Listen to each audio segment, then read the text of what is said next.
Welcome to DAX language in Power Pivot, the only language that Power Pivot understands to actually help you summarize your data and help you tell story with your data. Before we create any visual, we will have to look at what DAX is. DAX stands for Data Analysis Expression. It's the formula language that drives Power Pivot in Microsoft Excel.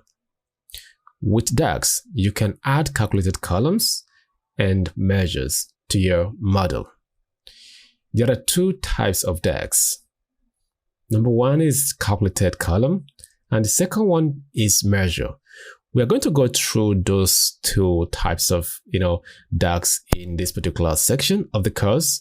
Now, measure is further divided into two. So, which gives us implicit measure and explicit measure. So we're not here for the theoretical aspect to read and stuff like that. I just love practical. I'm going to go straight up to my Microsoft Excel Power Pivot and start showing you all these and how you can actually use them to your advantage. If you learn this course to the core, I bet you 100% if you are not familiar with Power BI before, as soon as you get to Power BI, things will be very, very easy for you. Power BI is another tool entirely that actually helps you to visualize data, tell story with data. Very interesting to use. So let's get on this one before you jump on Power BI.